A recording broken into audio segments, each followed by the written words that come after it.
نسيت اقول لكم الخوف من كلام الناس وازاي بقى عطلنا على اي خطوه في حياتنا. السلام عليكم ورحمه الله وبركاته، سيداتي انساتي سادتي عزيزي المستمع. الخوف من كلام الناس، الخوف من تعليقاتهم، الخوف من نظرتهم واحكامهم. الخوف ده بيحبسك، بيخليك عايش عشان ترضيهم مش عشان انت تعيش، مش عشان تعيش فعلا. كل مره بتعمل حاجه مختلفه، تلبس اللي بتحبه وبتبدأ مشروع، تسافر، تتكلم، قول رأيك، بتتراجع عنه ليه؟ ولا عشان خايف من الناس هتقول عليك ايه؟ بس هي دي النقطة المهمة اللي جاي اكلمك فيها. كده كده الناس هتتكلم، لو نجحت هيتكلموا، ولو فشلت هيتكلموا، ولو وقفت مكانك برضه كده كده هيتكلموا. ليه تعيش حياتك على مزاجهم؟ ليه تلبس اللي هم عايزينه وتشتغل شغلانة عشان ترضيهم وتكتم صوتك علشان محدش يضحك عليك؟ هي دي عيشتك ولا دي حياة مستعارة؟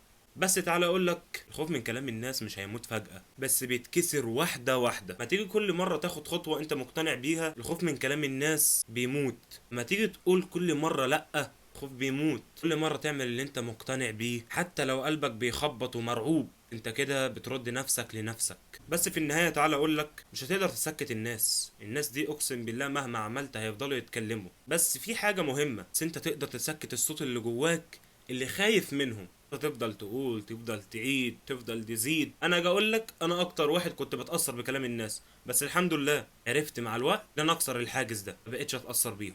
فاتعلم مني والله. انا عرفت ارجع نفسي وعرفت اعيش. ليه؟ لان انا كنت اي لبس بلبسه كنت بخاف، اي خطوه كنت باخدها كنت بخاف، اي قرار كنت باخده كنت بخاف. بس لما قلت لا، دي حياتي، انا رجعت لنفسي. فارجع انت لنفسك، بس برضو انت لازم تقرر، هتعيش على كلامهم ولا هتعيش بني ادم طبيعي حقيقي. متنساش باللايك والشير والسبسكرايب وتتابعنا على الصفحات اللي انا هحطها قدامكم دي. السلام عليكم.